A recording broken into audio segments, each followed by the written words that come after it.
এবার প্রকাশ্যে বাকবিতণ্ডায় জড়ালেন মার্কিন প্রেসিডেন্ট ডোনাল্ড ট্রাম্প ও ইউক্রেনের প্রেসিডেন্ট ভলোদিমির জেলেনস্কি। পূর্বে পাল্টাপাল্টি কথার লড়াই চললেও এবার তুমুল ঝগড়ায় লিপ্ত হলেন তারা। ২৮ ফেব্রুয়ারি হোয়াইট হাউসের ওভাল অফিসে বৈঠকে তাদের মধ্যে উত্তপ্ত বাক্য বিনিময় হয়। অদ্ভুত পরিস্থিতিতে ইউক্রেনের খনিজ সম্পদে যুক্তরাষ্ট্রের নিয়ন্ত্রণ নিয়ে দুই রাষ্ট্রনেতার চুক্তি সইয়ের কথা থাকলেও শেষ পর্যন্ত তা হয়নি। কি এমন হলো যে সেসব পণ্ড হয়ে গেল?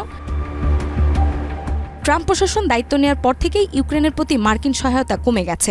একনল হ্যান্ড ওয়াশ 100% প্যারাবেন ফ্রি, তাই নিরাপদ হাতের জন্য আস্থা রাখুন একনলে। বৈঠকে ট্রাম্প জেলেনস্কিকে আক্রমণ করে বলেন, আপনার দেশকে হয় রাশিয়ার সঙ্গে চুক্তি করতে হবে, নইলে আমরা আপনাদের পাশে থাকব না। তিনি আরও অভিযোগ করেন জেলেনস্কি তৃতীয় বিশ্বযুদ্ধ নিয়ে জুয়া খেলছেন।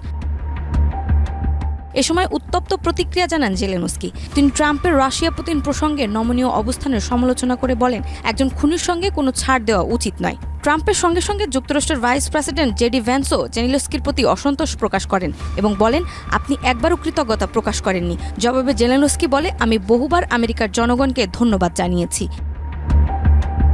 তীব্র বাকবিনিময়ের পর হোয়াইট হাউস থেকে যৌথ সংবাদ সম্মেলন বাতিল করা হয়। বৈঠক শেষে ট্রাম্প নিজের সামাজিক যোগাযোগ মাধ্যম ট্রুথ সোশ্যালে লেখেন, জেলেনস্কি যুক্তরাষ্ট্র ও ওভাল অফিসকে অসম্মান করেছে।